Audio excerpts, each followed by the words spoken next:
everyone! It is hard to believe that summer is finally here in New England, but at last we are starting to experience it. It's finally warming up, and time to make the video that everybody loves, my deck favorites for the season. I am not really feeling a need to work with like a huge amount of decks right now, and you guys know sometimes I get really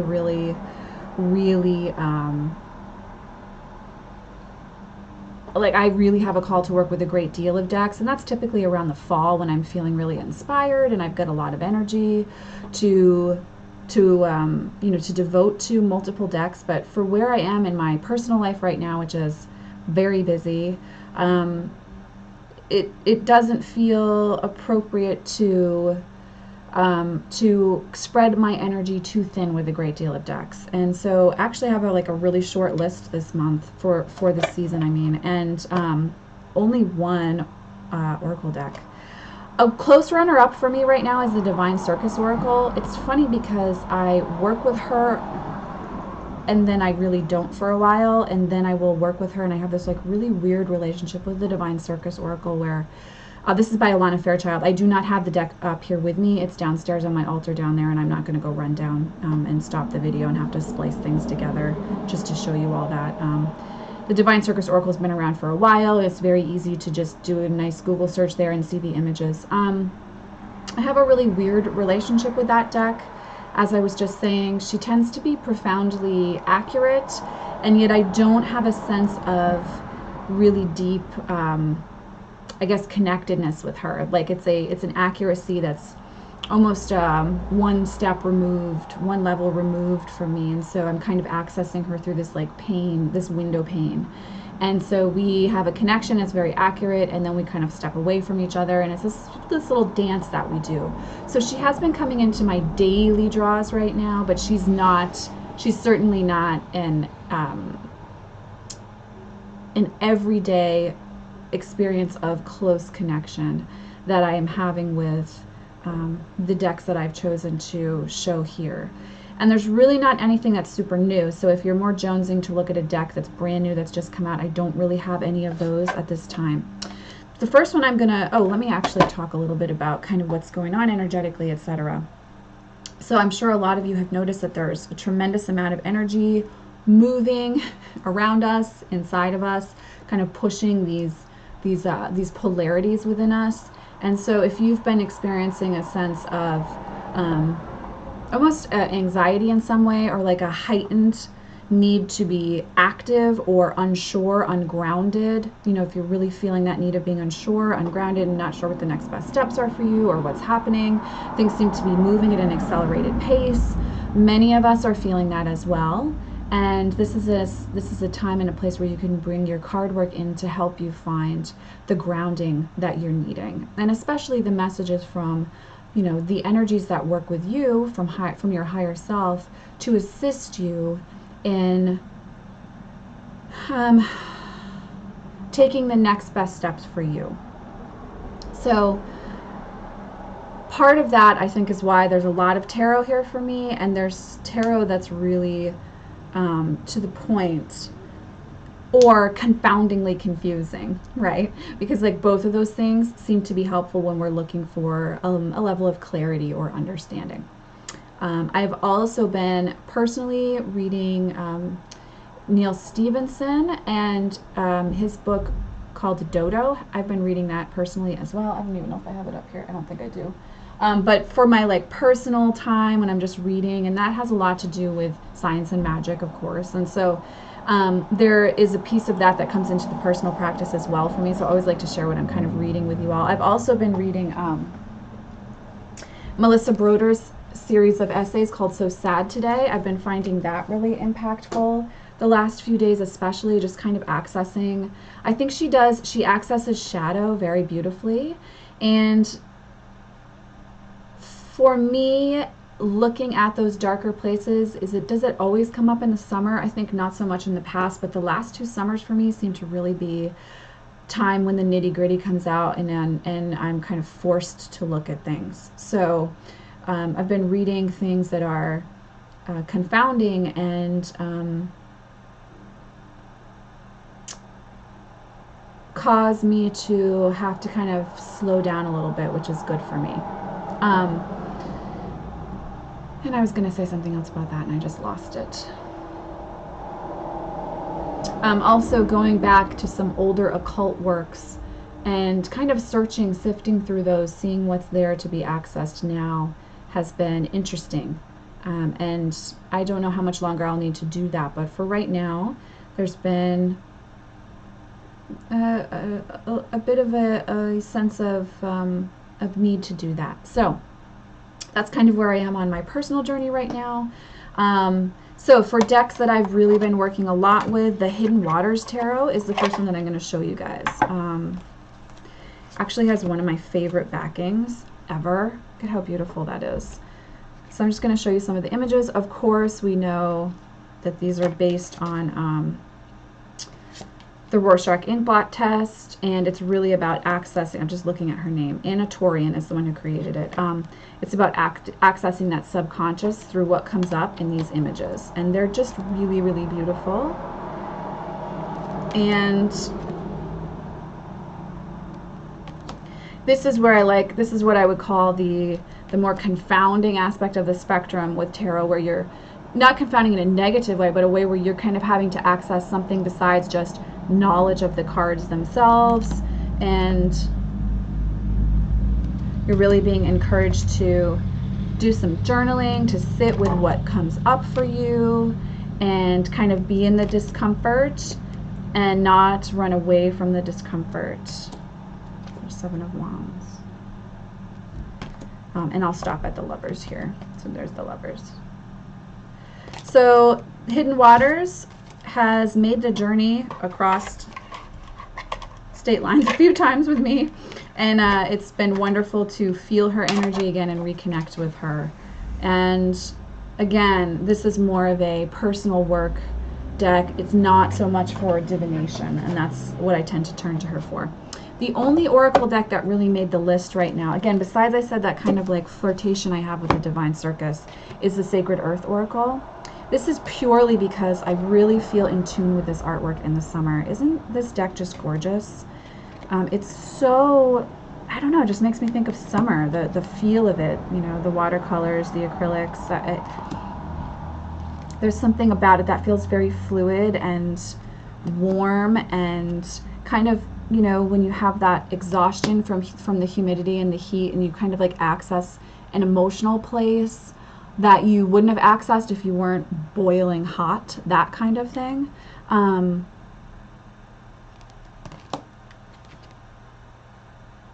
This deck really offers that for me. So this is the Sacred Earth Oracle again. I'm going to stop at this next one because it's so beautiful. Isn't that gorgeous?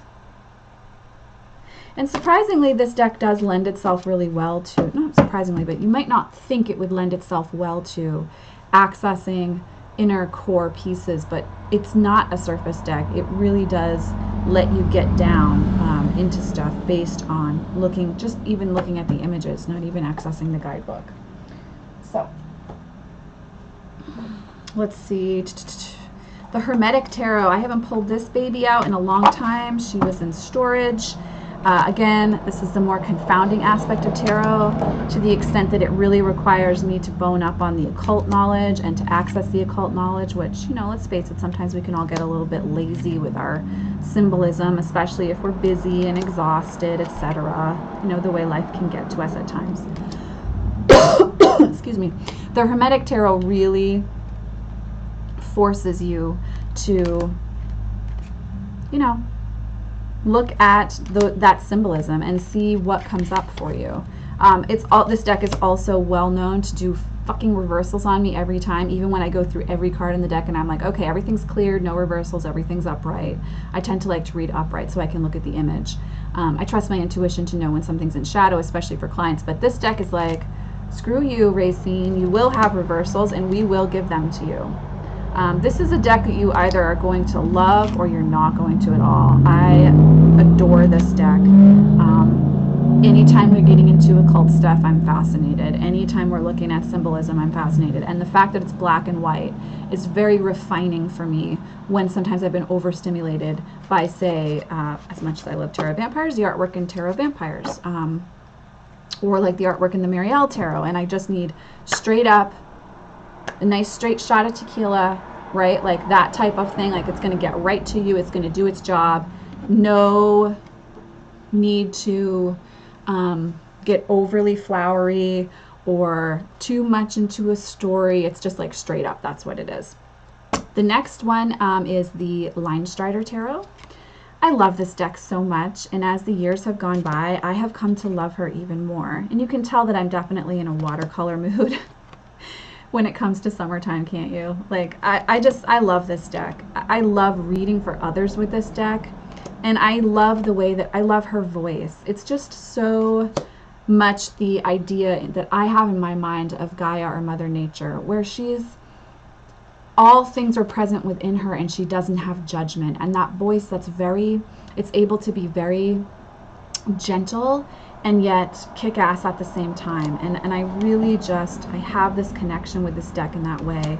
And, you know, as we all say, like a fine line, like a fine wine, it just gets better with time. It's like the more that you connect with her, you really tap into that. And so at times if I am feeling anxious or I am feeling really ungrounded, her energy can be very stabilizing for me. So that's the Line Strider. I'm going to do one more because look at how beautiful this is. Isn't that gorgeous? I love this deck so much. So again, that's Line Strider. Put her over here. Jakoli Tarot, another one that's skewing on the confounding level, and the tarot beat out the Oracle deck slightly. I have multiple copies of this deck. I love it so much, and I've had a lot of clients, mentoring clients who have wanted to work with this deck this year with me, and it's been really enjoyable and really provoking in a way that only the Jakoli Tarot can be. So Jakoli Tarot makes this list for me, and the images are just gorgeous. It's beautiful to look at. It requires time. It requires journaling. It requires stepping into the discomfort. It requires looking at childhood wounds. It requires looking at ways in which you tend to repeat patterns in your life. And there is a requirement that you show up and do your work with this deck. She isn't just going to give you her meaning. You've also got to do your work in order to access that. So, Jakoli Tarot, also on my list. I mean, you guys know that it's always going to be on my list, but Tarot of Vampires especially, as she has come back up big time. The last couple weeks really, really needed her guidance, and as always, she does not ever fail me, has given me very clear guidance.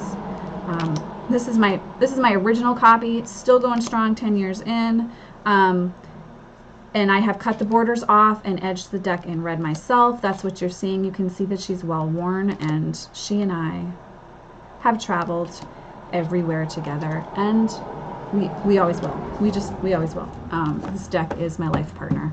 So Tarot of Vampires, really great for, again, accessing those pieces that we tend to hide from, like getting right in there where we can't ignore it. This is a deck that's going to give you that opportunity. And so if you haven't worked with Tarot Vampires, I encourage you to at the very least, give her a try.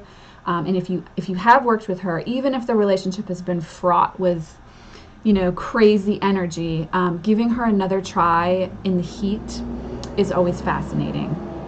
So there's something very sexy about this deck, and I think that really comes forward in the summer, that access to that sexiness.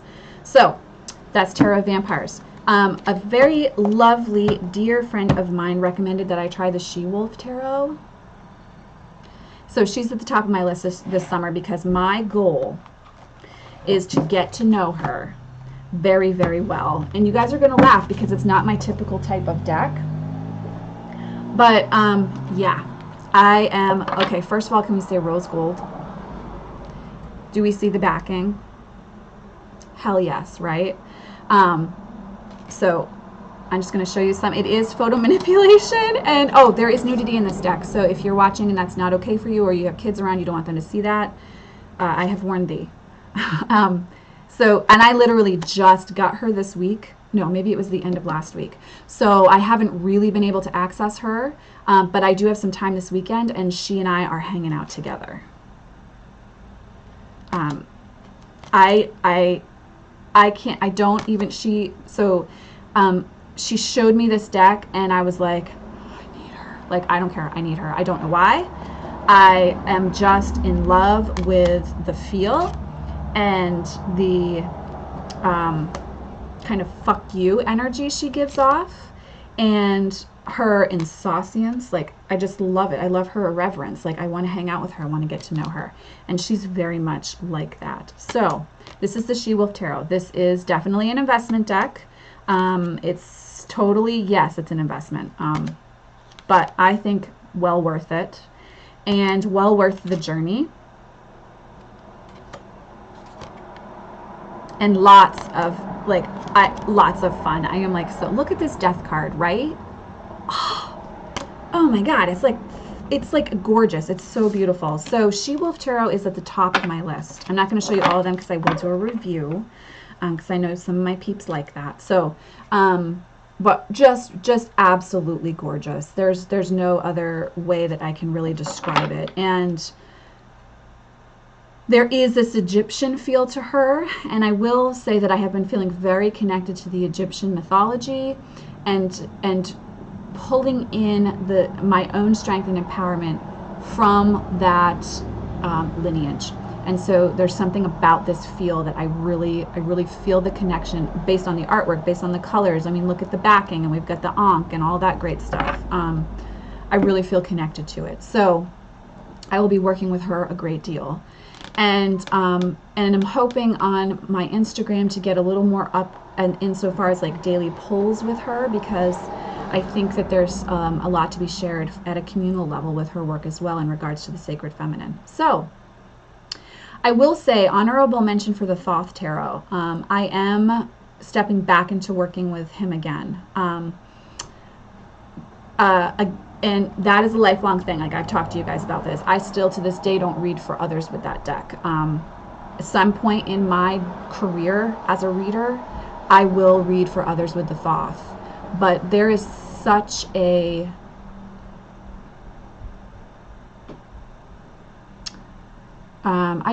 I approach that badass daddy with a great deal of respect. Let me just put it that way. And it has nothing to do with Crowley, actually. It's more the energy of the deck. I think it's really more the illustrations, to be honest with you. But anyhow, I'm working with that. It is an honorable mention, but the deck is not up here because we haven't fully stepped into our time together, and that's very much like a sacred union thing for me. So he is not up here, but he is honorable mention in this list. And there was one other deck that's been floating around that I didn't pull to show you guys, but I have lost that thread, so it must mean it's not meant to be on the list. Summer is an interesting time for my spiritual path, and what comes in, what's called in, and what comes up. So I'm excited. I'm excited to sit in sacred space for myself, and hopefully you're giving yourself the gift of that time as well this summer.